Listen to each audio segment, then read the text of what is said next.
নমস্কার। জুনিয়র ডাক্তাররা তাদের অবস্থান তুলে নিয়েছেন, আজ থেকে তারা কাজে যোগ দিয়েছে। আমরা দেখেছি বিভিন্ন সরকারি হাসপাতাল এবং মেডিকেল কলেজে জুনিয়র ডাক্তাররা এমার্জেন্সি বিভাগে আজ থেকে কাজে যোগ দিতে শুরু করেছে। এখন বড় প্রশ্ন সেটা হলো যে বাংলা কি উৎসবে ফিরবে না? মানে এই যে শারদোৎসব এবং দুর্গাপুজোর উৎসব আসছে, তাতে বাঙালি কি সামিল হবে না আগের মতো ভাবে? আমরা দেখেছি কদিন আগে মুখ্যমন্ত্রী মমতা বন্দ্যোপাধ্যায় সাংবাদিক বৈঠক করে বলেছিলেন যে উৎসবে ফিরুন, পুজোয় ফিরুন। তার সেই কথাটিকে নিয়ে প্রচুর প্রতিক্রিয়া হয়েছিল এবং প্রচুর বিতর্ক হয়েছিল।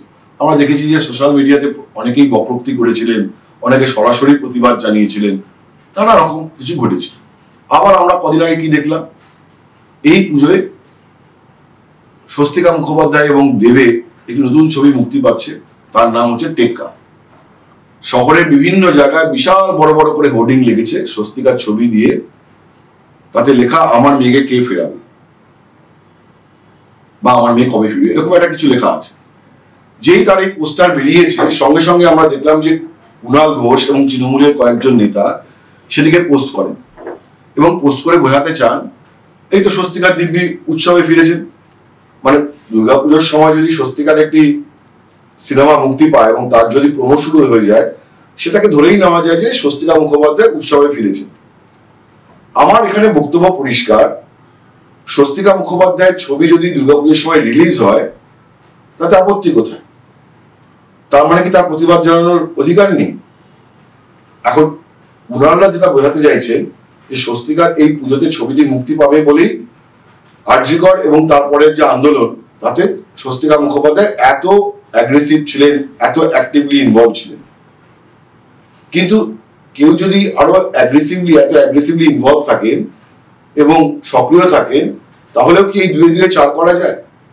তার কারণ হচ্ছে যে যখন একটি ছবি দুর্গাপুজোর সময় মুক্তি পায় বা বড়দিনে মুক্তি পায়, তার জন্য একটা 6 মাস 8 মাসের দীর্ঘ প্ল্যানিং থাকে এবং সেখানে শুধুমাত্র দেব, স্বস্তিকা বা সৃজিত মুখোপাধ্যায় নয়, এই সিনেমা বা এই ছবিটির সঙ্গে যুক্ত কলাকুশলী, তাদের টাকা পয়সা, বেতন, প্রযোজকের আয় এবং সামগ্রিকভাবে গোটা এই যে ইন্ডাস্ট্রি, তার একটা ইকোসিস্টেম কাজ করে। সুতরাং এই পুজোতে যে প্ল্যানিংটা করে রাখা হয়েছিল যে টেক্কা রিলিজ পাবে, সেটাকে বন্ধ করে দিতে হবে। যে কারণ আমরা সবাই প্রতিবাদী বলি বা প্রতিবাদ জানাচ্ছি বলেই ছবি মুক্তি পেতে পারে না। এই সরলীকরণ, এটা কি অতি সরলীকরণ নয়? ঠিক ইকুয়ালি আমার প্রশ্ন হচ্ছে, আমি প্রশ্নই করছি যে এই আরজিকরের ঘটনার পর গত 1.5 মাস ধরে গোটা কলকাতা যেরকম ভাবে স্বতঃস্ফূর্তভাবে প্রতিবাদ জানিয়েছে, তারপর কি উৎসব করাটা বা উৎসবে ফেরাটা কি খুব বেমানান? একেবারে মানানসই নয়। মানে আমি প্রতিবাদ জানিয়েছি বলেই আমি কি উৎসবে ফিরতে পারবো না? আমি এই গোটা আলোচনার মধ্যে দিয়ে কোনো প্রভাব তৈরি করতে চাইছি না, আমি কিছু প্রশ্নই তুলতে চাইছি। তার কারণ হচ্ছে আমরা দেখতে পাচ্ছি যে আরজিকর আন্দোলনের পর সুপ্রিম কোর্ট মনিটর সিবিআই তদন্ত হচ্ছে, সিবিআই তদন্তে বেশ কিছু ধরপাকড় হয়েছে।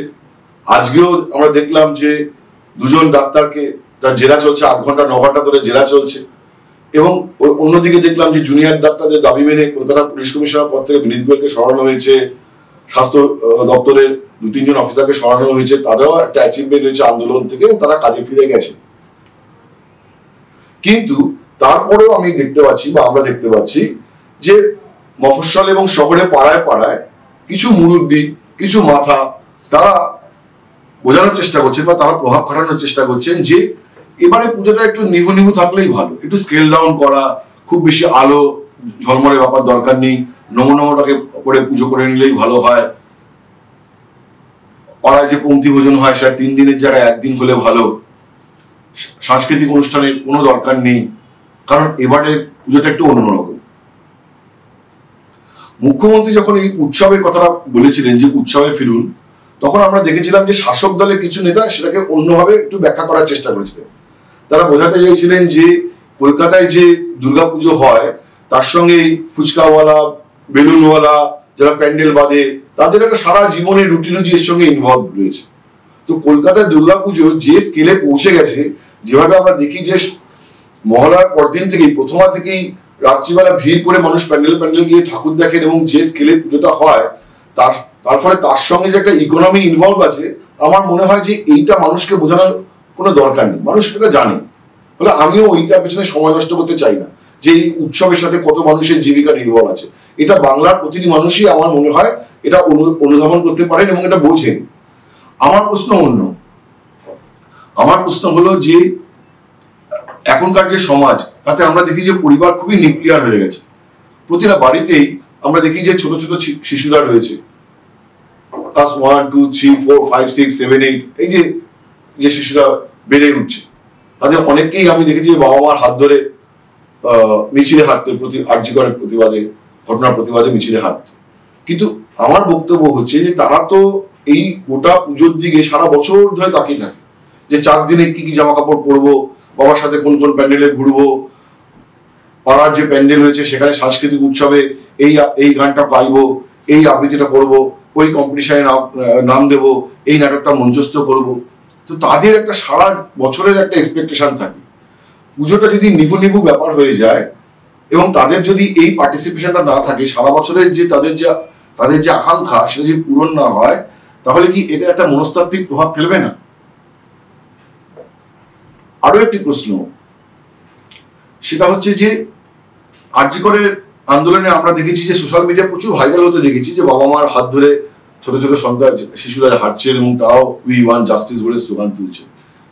কিন্তু এই যে শিশুদের, এদের কি সামগ্রিক প্রেক্ষাপট যে আরজি করে ঘটনার পর প্রতিবাদ কেন জরুরি, দীর্ঘমেয়াদে সমাজে মহিলাদের এবং শিশুদের এই যে একটা যে নিরাপত্তা বা সুরক্ষা যেটা একটা পরিস্থিতি কায়েম করে রাখা, হাসপাতালগুলোতে ডাক্তারদের জন্য যেটা সুনিশ্চিত একটা নিরাপত্তার ব্যবস্থা করা, এবার ওভারঅল সামগ্রিক যে একটা প্রেক্ষাপট সেটা কি সবাইকে বোঝানো সম্ভব?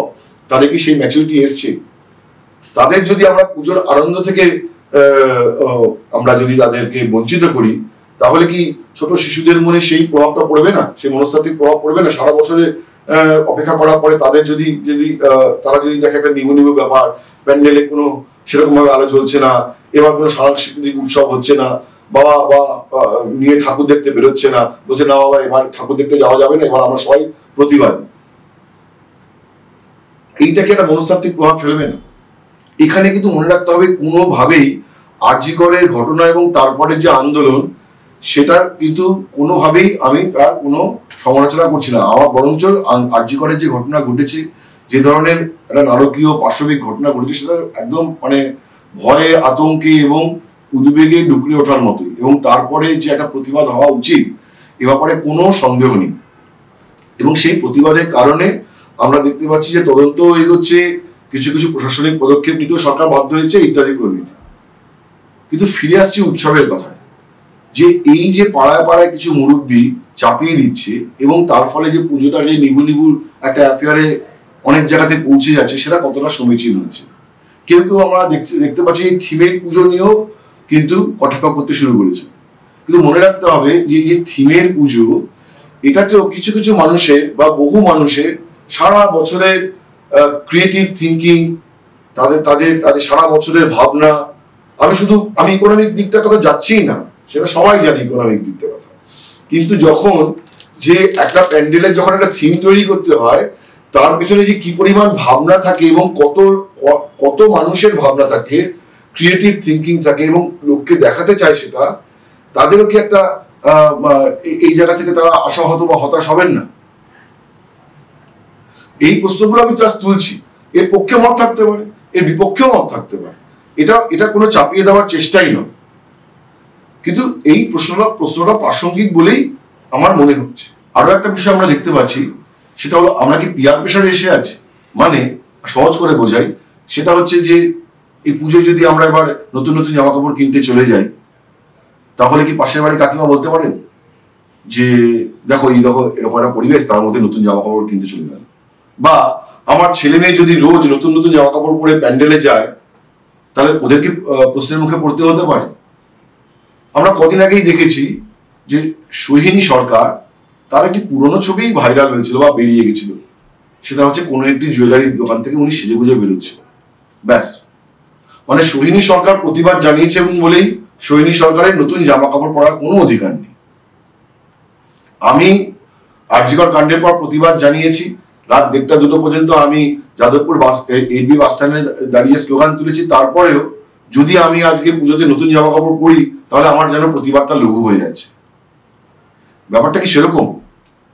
প্রতিবাদ তো আমার মনই, এবং আমরা যে প্রতিবাদ জানিয়েছি, কলকাতায় যে স্বতঃস্ফূর্তভাবে প্রতিবাদ জানিয়েছে, তার ফলে যে কিছু জিনিস মুভ করেছে সেটা কিন্তু ট্যাঞ্জিবল, মানে সেটা দেখা যাচ্ছে। এখন সেটা নিয়েও বিতর্ক থাকতে পারে, কিন্তু দেখা যাচ্ছে যে কলকাতা পুলিশ কমিশনার বদল হয়েছে, দেখা যাচ্ছে যে সরকার অঙ্গীকার করেছে যে আমরা হাসপাতালগুলিতে নিরাপত্তার ব্যবস্থা করবো, সিসিটিভি ক্যামেরা লাগাবো ইত্যাদি প্রভৃতি। দেখা যাচ্ছে সুপ্রিম কোর্টের চিফ জাস্টিস এবং সুপ্রিম কোর্টের বিচারপতিরা নানা রকম প্রশ্ন তুলছেন তদন্তের প্রক্রিয়া নিয়ে, তথ্য প্রমাণ লোপাট ইত্যাদি প্রভৃতি নিয়ে তদন্ত হচ্ছে। ফলে ট্যাঞ্জিবল ডিফারেন্স একটা আমরা দেখতে পাচ্ছি এই প্রতিবাদের কারণে। কিন্তু এই প্রতিবাদ জানাচ্ছি বলেই আমরা রেস্তোরাঁয় খেতে যাব না, আমরা জামা কাপড় পরবো না, নতুন জামা কাপড় পরবো না, এইটা আমরা কতদিন করব? আমরা দেখি যে বিভিন্ন সময় প্রত্যেকের পরিবারের কম বেশি, কারণ মানুষ তো চিরকাল বেঁচে থাকে না, মানে প্রত্যেকের বাড়িতেই নানা রকম শোকের ঘটনা ঘটে। কিন্তু আমরা দেখি যে এই শোকের ঘটনা থেকেও একটা সময় মানুষ বেরিয়ে আসে। আরজিকরের ঘটনা যেটা ঘটেছে সেটা অত্যন্ত একটা পাশবিক ঘটনা, একটা শোকেরও ঘটনা, মর্মান্তিক। কলকাতা শহর শুধু নয়, আমরা দেখেছি গোটা দুনিয়া থেকে তার প্রতিবাদ হয়েছে, মানুষ শোকার্ত হয়ে উঠেছে। কিন্তু সেই শোকটা থেকে কি আমরা বেরিয়ে আসবো না, বা কবে বেরিয়ে আসবো? এবং সেখানে যদি সমাজের কিছু মুরব্বী যদি রাজনৈতিক উদ্দেশ্য নিয়ে পুজোর মধ্যেও আন্দোলন মিছিল করে এবং পুজোটাকেও একটা নিভু নিভু জায়গায় পাড়ার মুরব্বীরা মিলে চাপিয়ে দেওয়ার চেষ্টা করে, সেটা কতটা সমীচীন হয়ে উঠছে। আমরা অতীতে দেখেছি যে দুর্গাপুজোর সময় বামপন্থীরা তো ঈশ্বরে বিশ্বাস করেন না, কিন্তু দুর্গাপুজোর সময় আমরা দেখেছি যে সিপিএম বা বামপন্থী পার্টির তরফ থেকে বিভিন্ন জায়গায় স্টল লাগানো হয়। তার মানে তারা এই উৎসবটাকে ব্যবহার করে তাদের যে আদর্শ, আইডিওলজি, সেটাকে প্রভাবিত করার চেষ্টা করেন। সেই সংক্রান্ত বই বিক্রি হয়, মানুষের কাছে পৌঁছে দেওয়ার চেষ্টা হয়। তাহলে এবারেও পুজোতে ওই স্টলগুলো থেকে কেন আরজিকরের ঘটনার প্রতিবাদের বার্তা দেওয়া যাবে না? নিশ্চয়ই দেওয়া যাবে। প্যান্ডেলের বাইরে কেন কোনো বার্তা দেওয়া যাবে না? নিশ্চয়ই দেওয়া যাবে। কিন্তু তার মানে যে পুরো উৎসব পার্বণটাকে পুরোপুরি যে একটা যে ঢেকে দেওয়ার চেষ্টা, এবং উৎসব বললেই যেন একটা কেউ একটা পাপ করে ফেলছে বা একটা অন্যায় করে ফেলছে, এই জায়গাটাতেই আমার একটা প্রশ্ন আছে, এটা কতদূর ঠিক হচ্ছে? আমি একেবারেই বলছি না যে এটা ভুল হচ্ছে, কিন্তু আমি প্রশ্ন তুলছি, এটাকে আমরা ঠিক করছি না ঠিক করবো? আমরা কি উৎসবে ফিরবো না? আর কদিন বাজে পুজো, আমরাও দেখবো যে এই পুজোতে বাঙালির রেসপন্স কেমন থাকে। তারা স্বতঃস্ফূর্ত হয়ে পুজো উপভোগ করেন, না পুজো এবার একটা নিভু নিভু কোন রকমই একটা শুধু পুজো উপাচারের মধ্যেই সীমিত থাকে, সেটা এই পুজোতেই পরিষ্কার বোঝা যাবে। আজ এ পর্যন্তই, নমস্কার।